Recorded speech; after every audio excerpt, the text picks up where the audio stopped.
ఆదోని రెండమండల కొండపై అత్యంత పవిత్రంగా భావించేటటువంటి శివాలయం. మనం కొండ మెట్లు ఎక్కిన వెంటనే సంతాన ఆంజనేయ స్వామి కిందికి కొంచెము ఎడం వైపు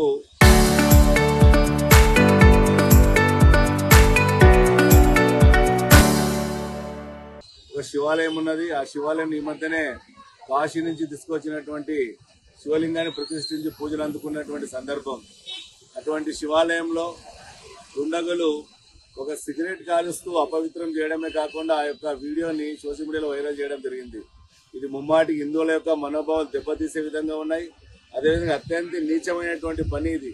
ఏదైతే ఈ పైశాచిక ఆనందం పొందినటువంటి వ్యక్తి ఎంతటి వాడైనా కానీ వెంటనే ఆయన పట్టుకుని తగిన విధంగా శిక్షించి చట్టపరంగా చర్యలు తీసుకోవాలని కోరుతూ, అదేవిధంగా హిందువుల మనోభావాల్ని కానీ హిందువులకు సంబంధించినటువంటి ఎటువంటి వ్యతిరేక కార్యక్రమాలు చేసినా వాటిని మేము అడ్డుకుంటాము, వాళ్ళని ఖచ్చితంగా వ్యతిరేకిస్తాము. మరొకసారి ఇటువంటి చర్యలు ఎవరు కూడా చూసుకోకుండా డిపార్ట్మెంట్ వారు కఠిన చర్యలు తీసుకోవాలి. అదేవిధంగా ఆ వ్యక్తి మీద ఎఫ్ఐఆర్ నమోదు చేయాల్సిందిగా హిందూ సంఘాల మీద డిమాండ్ చేస్తున్నాం. జై శ్రీరామ్. మరి శివాలయంలో మరి దుండగుడు ఏదైతే పవిత్రంగా పూజించే దేవాలయంలో అసహ్యంగా చేయడం కార్యక్రమం చాలా హిందువుల మనోభావాలు దెబ్బతీసే విధంగా ఉన్నాయి. కాబట్టి ఒకటే తెలియజేస్తున్నాం, ఖచ్చితంగా ఎవరైతే ఆ ఘాతకానికి పాల్పడ్డాడో ఆ యువకుడిని ఖచ్చితంగా నాన్ అబెయిలబుల్ సెక్షన్ కేసు పెట్టి ఖచ్చితంగా రిమాండ్ పంపించి భవిష్యత్తులో ఎవ్వరు కూడా హిందువులపై అనుచిత వ్యాఖ్యలు కాకుండా హిందువులపై గుళ్ళపైన కూడా అలాగే దేవి మూర్తులను కూడా పవిత్రంగా భావించే విధంగా ఉండాలని, ఏదైతే ఈ విధంగా పాడుపడే వాళ్ళని కఠినంగా శిక్షించినట్లయితేనే మరొకరు భవిష్యత్తులో చేయాలన్న ఆలోచన కూడా రాకున్నట్టుగా ఉండాలని డిమాండ్ చేస్తున్నాం. ఖచ్చితంగా ఆ పిల్లోడిని నాన్ అబెయిలబుల్ సెక్షన్లో రిమాండ్ చేసి కఠినంగా శిక్షిస్తే తప్ప ఇట్లాంటి ఘటనలు పునరావృతం కాకున్నట్లు ఉంటాయని చెప్పి డిమాండ్ చేస్తున్నాం. ఈరోజు ఇదే పరిస్థితి ఉత్తరప్రదేశ్లో అయింటే ఇంకో రకంగా ఉండేది. కాబట్టి ఇంకొకరు ఖచ్చితంగా చేయకూడదు అంటే మాత్రం ఇట్లాంటి ఘటనలు జరిగినప్పుడు కఠినంగా శిక్షించాలి. ఎందుకంటామంటే శివాలయాన్ని ఎంతో పవిత్రంగా శివుని ఆదరించే అది మన ఆదోని రణమల్ కొండపైన ప్రత్యేకమైన చరిత్ర ఉంది. అటువంటి కొండపైన గతంలో కూడా చూసుకున్నట్లయితే శివాలయ పొలాలు పలగొట్టడము ఇట్లాంటి ఘటనలు జరుగుతున్నాయి. అయినప్పటికీ మరీ ఇదొకటి జరగడం అనేది అది ఎంతో కాలం కాదు జరిగింది, మొన్ననే జరిగింది. మరి ఆ తర్వాత ఇట్లాంటి జరగడం అనేది చాలా బాధాకర విషయం. మరి ఇట్లాంటివి జరగకూడదంటే మాత్రం కఠినంగా శిక్షిస్తే తప్ప ఇంకో మార్గం లేదు తెలియజేసుకుంటూ జై శ్రీరామ్.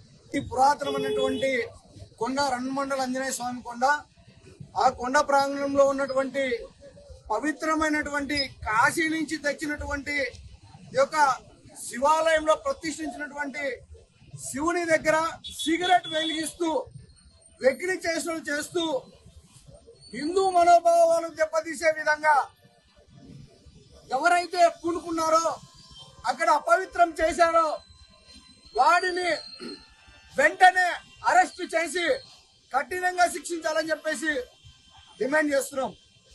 వాడితో పాటు ఎవరైతే వీడియో తీశారో అదేవిధంగా వారితో పాటు ఎవరైతే ఉన్నారో వారందరినీ కూడా అరెస్ట్ చేసి రిమాండ్ పంపాలని చెప్పేసి మేము డిమాండ్ చేస్తున్నాం.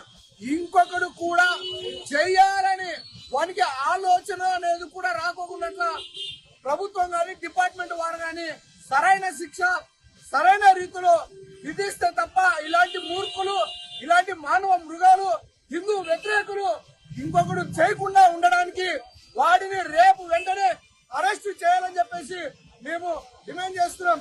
ఎందుకంటే హిందువులు అత్యంత పవిత్రంగా భావించే ఒక శివాలయంలో అదేవిధంగా మనం శ్రావణ మాసంలో కావచ్చు ప్రతి వారము రణమండల కొండకు పోయి కింద ఉన్నటువంటి ఆ శివాలయంలో ప్రతి ఒక్క హిందూ భక్తుడు పోయి దర్శనం చేసుకుని వారు కోరికలు తీర్చుకుంటూ వస్తూ ఉంటారు. అలాంటి ప్లేస్ లో ఇలాంటి దుర్మార్గులు వెళ్లి ఒక సిగరెట్ వెలిగిస్తూ అపవిత్రం చేయడం ఎంతవరకు అని చెప్పేసి తెలియజేసుకుంటూ ఆదోనిలో అనేక సంఘటనలు జరుగుతున్నాయి. దీనిపైన ప్రభుత్వం గాని డిపార్ట్మెంట్ వారు గాని ప్రత్యేక దృష్టి పెట్టాలని సవినయంగా మనం చేస్తున్నాం. మొన్నటికి మొన్న మణికంఠ గారు సేవా దృక్పథంతో పొలాయిలు కావచ్చు అదేవిధంగా అనేక కార్యక్రమాలు వచ్చేశారు. తిట్టిన వారు అవి ఎంతవరకు సబబు మీరు ధ్వంసం చేయడానికి, తాగడానికి, దాహం తీర్చడానికి కుళాయి వేపిస్తే కూడా తప్ప మీకు ఎట్లా చేత కాదు? ఉన్నటివి ఎందుకు ఇరుకోటాలి? కాబట్టి వెంటనే డిపార్ట్మెంట్ వారు వాళ్ళని తీసుకొని వచ్చి వాళ్ళ స్టైల్లో శిక్షించాలని చెప్పేసి మనం వేసుకుంటున్నా. జై శ్రీరామ్.